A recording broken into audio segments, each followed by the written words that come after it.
Assalamualaikum warahmatullahi wabarakatuh. Welcome back to my channel di Mukti Ahya TV. Yang kali ini saya sendiri Mukti Ahya akan berbeda banget ya. Sebelumnya Mukti Ahya selalu bikin shoot movie atau video cover dan Mukti sendiri. Nah, sekarang di sini Mukti akan bikin podcast. Podcast atau apa ya? Cerita kisah nyata tentang pribadi Mukti sendiri waktu kecil. Nah, kalian pasti penasaran dong ceritanya tuh seperti apa? Karena ceritanya itu horor banget. Nah, sekarang Mukti akan menceritakan semuanya. Dan ini benar-benar cerita kisah nyata Mukti pribadi dulu. Kalian pasti akan penasaran dong. Tapi sebelum nanti Mukti melanjutkan kisah nyata Mukti yang sebenarnya ini, Mukti pengen buat yang dengar ini, Mukti pengen cuma satu di like, di komen, atau di subscribe, biar Mukti itu lebih semangat lagi untuk bikin cerita nanti selanjutnya. Nah, apabila kalian suka dengan cerita Mukti ini, Mukti akan lanjut lagi bikin cerita kisah nyata yang seterusnya. Karena di sini Mukti akan jujur siapa dari Mukti sebenarnya. Sebenarnya Mukti itu agak sedikit punya kelainan, bisa melihat hal yang gaib lah gitu rasanya. Dibilang indigo sih enggak, cuma bisa aja ngerasain. Karena setelah berapa lama Mukti banyak kejadiannya, dan itu kejadiannya selalu nyata. Dan sampai detik ini juga Mukti belum berani atau belum iniin orang, misalkan gini, gua doain lu sumpah besok lu celaka. Sampai sekarang aku gak pernah berani bilang seperti itu, karena selalu kejadian besoknya selalu celaka. Nah, itu pantangan Mukti. Nah, yang Mukti ingin ceritakan sekarang adalah kisah nyata Mukti yang waktu kecil dulu. Berawal dari suatu persahabatan. Biasanya kan waktu kecil dulu itu kalian pasti suka punya temen dong, teman bermain. Nah, waktu kecil Mukti punya teman bermain 4 orang, termasuk Mukti berarti 5 orang. Yang satu namanya aku sebut nama yang lain nih deh. Kalau nama yang aslinya aku gak berani, karena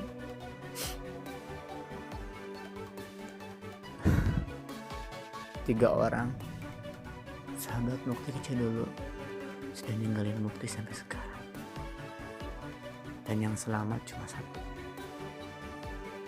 Di sini Mukti akan ganti nama semuanya, karena Mukti nggak mau bilang ya, karena Mukti nggak mau istilahnya apa, kalau aku Mukti bilang lagi namanya si A, takutnya gimana gitu. Takutnya Mukti juga ngerasa punya dosa sama teman-teman Mukti yang udah nggak ada, ninggalin Mukti lebih dulu. Jadi aku ganti aja ya. Yang pertama aku kasih nama Fikar. Yang kedua aku kasih nama Nendi. Yang ketiga aku kasih nama Ilham. Dan yang keempat aku kasih nama Arif. Berarti Fikar, Nendi, Ilham, Arif. Seperti biasanya kalau seorang teman waktu kecil pasti sukanya itu mancing, betul kan? Pasti semua persahabatan itu diawali sukanya, kamu suka mancing gak? Main kelereng gak? Atau kayak gimana? Apalagi dulu Mukti itu tinggal di kampung. Kampungnya Mukti waktu itu adalah di Cigunung pas kolam renang Cisaat. Nah, awal waktu itu pagi-pagi Mukti itu berencana ketemu sama si Nendi dan bilang sama Nendi, "Nen, kita mancing yuk." Terus Nendi bilang gini, "Oke, kita mancing, tapi dengan satu syarat." "Satu syaratnya apa, Nen?" "Aku pengen ajak teman-teman yang lain." "Oke, kalau gitu aku setuju." Nah, disitulah Mukti akhirnya menyampiri rumah Ilham, Fikar, dan Arif. Udah sesampai di rumahnya mereka, ternyata mereka juga semua menyanggupi untuk pergi memancing siang itu. Dan pada waktu itu pancingannya sih kita sederhana sekali. Aku membuat pancingannya itu dari, jujur ya, karena waktu kecil kita selalu bikin pemancingan yang unik. Nah, kita bikin pemancingannya sendiri. Kita bikin pemancingannya itu dari apa namanya teh? Bukan sapu lidi ya. Jadi ada kawung, pohon kawung. Kalau sekarang itu kalau kawung itu suka dibikin yang buahnya itu sekarang kayak kolang-kaling. Nah, itu kan kayak kelapa. Dan disitu panjang banget. Nah, aku bikin dari pohon kawung tersebut. Terus udah gitu pakai tali seperti biasa dan pakai kail atau bahasa Sundanya usep. Gampang. Nah, begitu pakai timah. Nah, siang itu kita berlima berangkat mancing, atau bahasa Sundanya sih ngusep, disusukan. Kalau ini jadi mancing diselokan. Nah, saat kita mancing, kita ngambil cacing untuk umpannya. Kita ngambil cacing itu kita ke tempat sampah. Sampai dikorek-korek, akhirnya aku mendapatkan cacing banyak dan alhamdulillah berangkat ke suatu tempat pemancingan. Nah, saking girangnya kita mancing berlima di sungai, terus gak dapat, ke sungai lagi gak dapat lagi. Nah, akhirnya kita bosan dong, kenapa kita gak dapat? Nah, akhirnya di situ Mukti punya gagasan, oke teman-teman, gimana kalau kita mancingnya di selokan? Kalau bahasa Sundanya susukan, selokan kecil. Oke, akhirnya mereka pada setuju dan kita pergi haluan dari sungai ke susukan atau selokan. Di sanalah kita memancing. Nah, di saat memancing juga kita tuh selalu membawa bekal. Kita tuh selalu membawa nasi. Dan isinya itu cuma ceplok telur. Semuanya selalu sama. Di dalam wadah toples, bukan toples siapa namanya? Kalau bahasa Sunda itu misting. Nah, di situ kita bawa telur, ceplok telur dikecap sama nasi. Takutnya suatu saat nanti di saat di perjalanan atau di mana kita lapar, kita makan nasi itu bareng-bareng. Kalau bahasa Sundanya itu botrang, kalau nggak makan bersama. Nah, udah gitu mancinglah kita ke selokan. Tapi sebelum mancing ke selokan, kita itu pada lapar, kita makan dulu. Kebetulan pas lagi makan ngelewatin kebun, dan di situ ada kebun timun. Tanpa sadar, karena kita sering kecil, waktu kecil itu sering jahil, maka kita mencolonglah timun tersebut. Kalau bahasa Sundanya maok bonteng. Aku ngambil timun, dicuci, itu makan sama ceplok telur. Enak banget. Itu namanya ceplok telur pakai kecap pakai goreng bawang di atasnya. Wih, mantep banget. Apalagi pakai timun dapat curian. Maaf kalau aku di sini jujur. Dan aku juga maaf kalau misalkan di cerita ini aku sedikit agak sedih atau menangis. Karena ini kisah nyata aku beneran. Kalau dulu aku tuh badung banget. Nah, di saat pas lagi beres makan, si micin kita itu dicuci dan dimasukin ke satu tas. Dan yang selalu membawa tas itu adalah teman baik yang paling dekat aku percaya, yaitu Nendi. Dimasukin ke tas Nendi. Semuanya selalu dititipin ke tas Nendi. Berangkatlah kita mancing di selokan atau di susukan.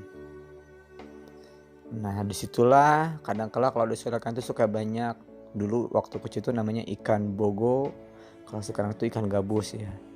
Ikan lele, ikan benter, jeler, senggal.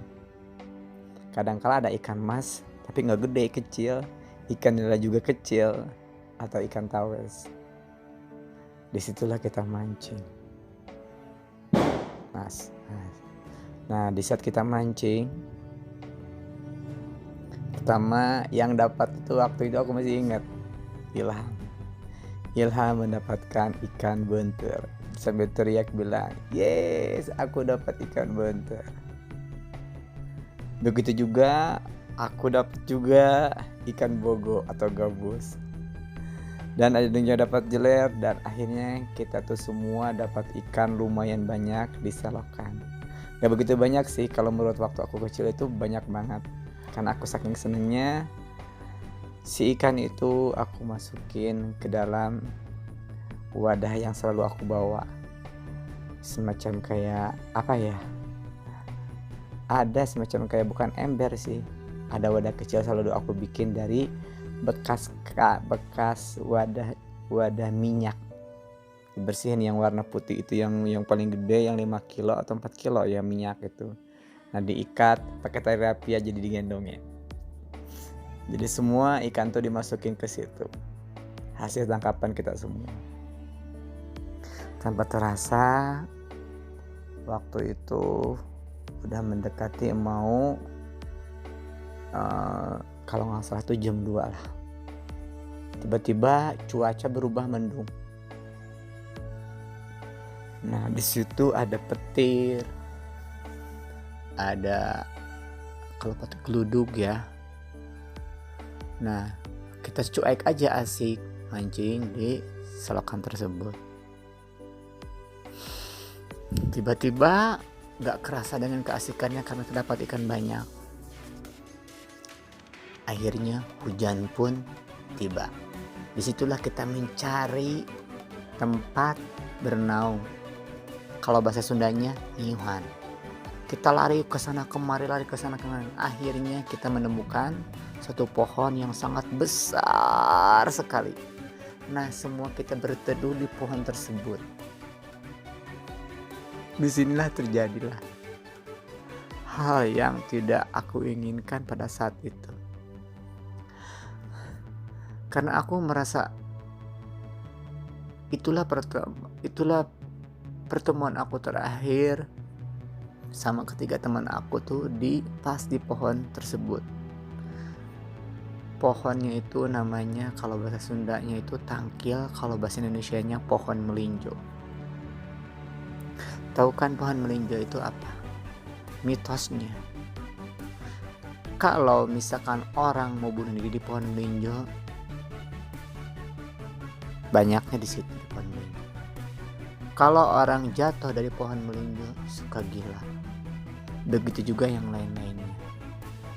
Kenapa? Karena pohon melinjo itu sangat dulu itu sangat sakral. Nah,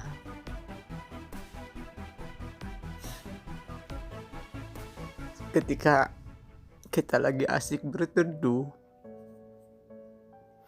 tiba-tiba petir menyambar. Gede banget. Kita semua berlima berpelukan. Dan itu adalah pelukan yang terakhir yang aku ngerasain bersama sahabat aku yang kelima tersebut. Mereka pada bertemu, berpelukan.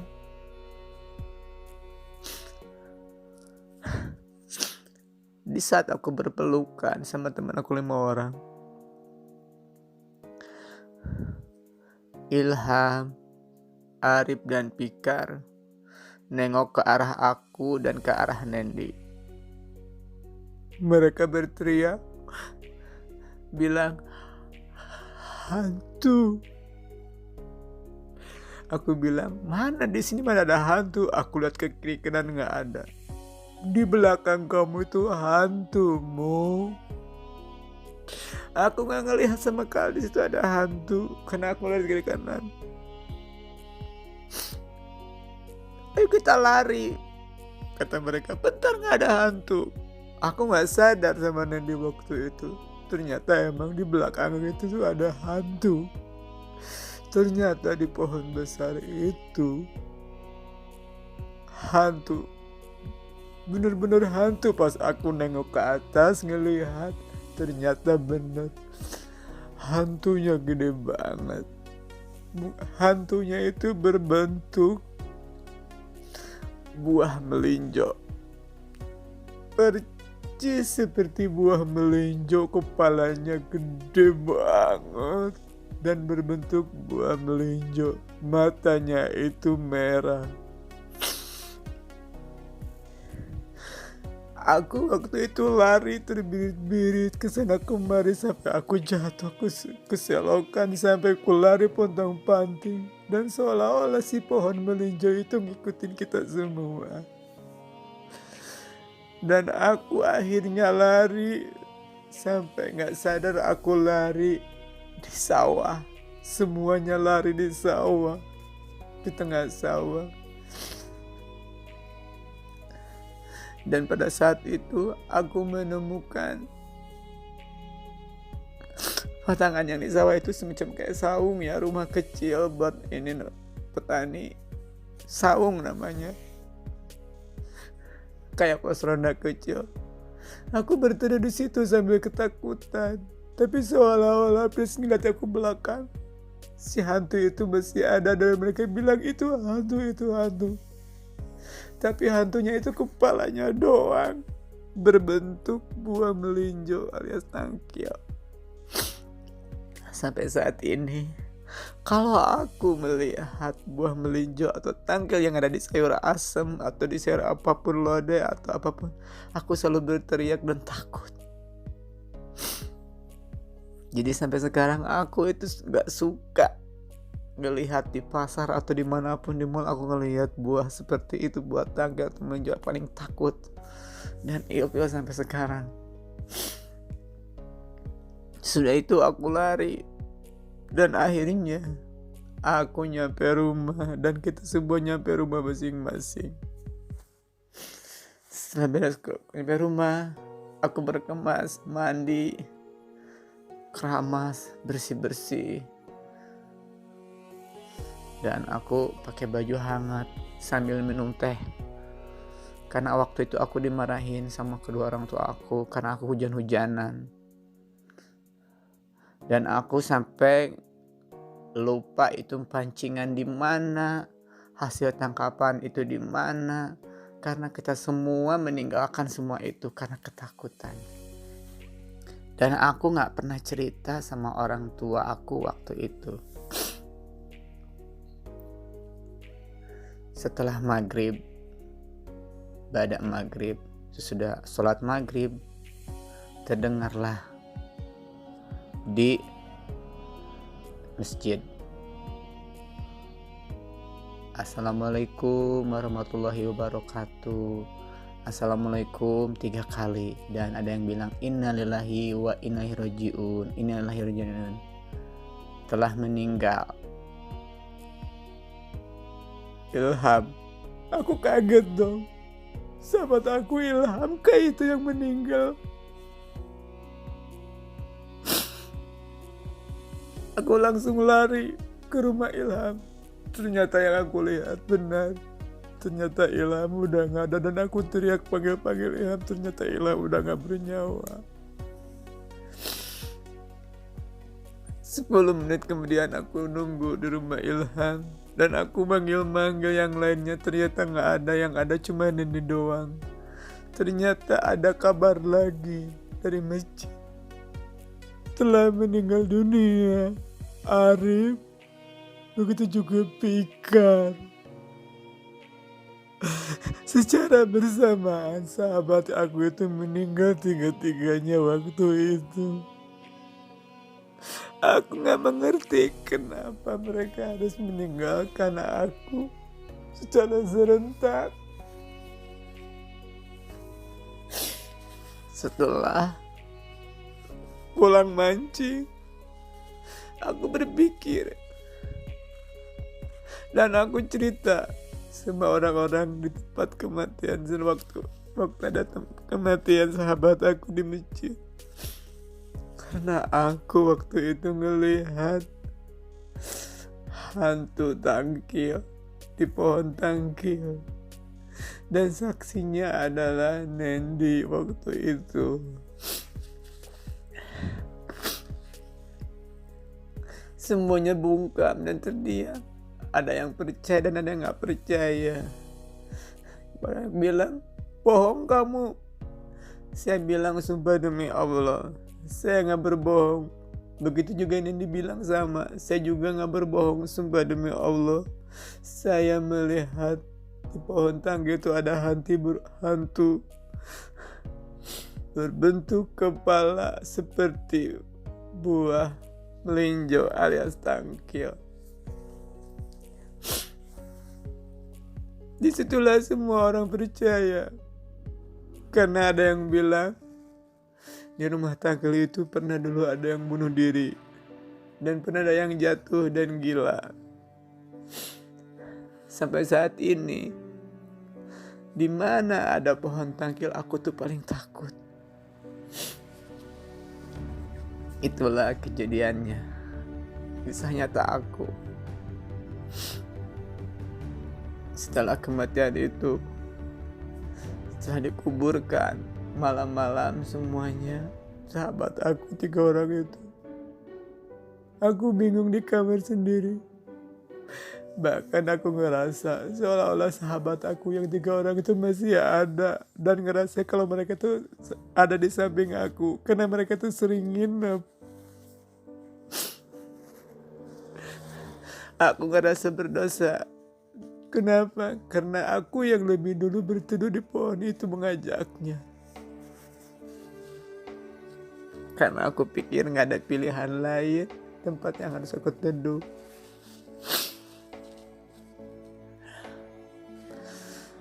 Maka dari itu, saya Mukti Ahya paling takut sama buah melinjo atau tangkil.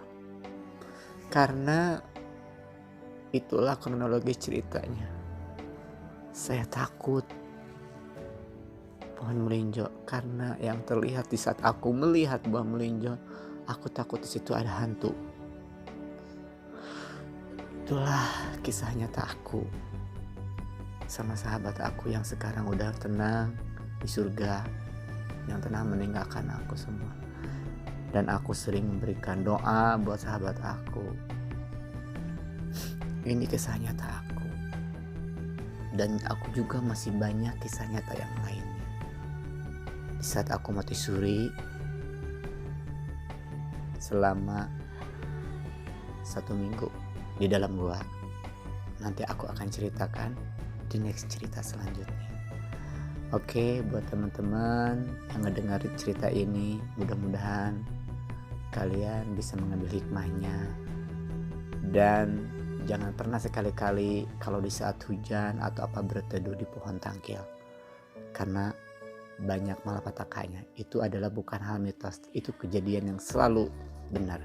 Karena di pohon tangkil itu bukan ada ya, selalu ada penghuninya, atau pohon melinjo ya.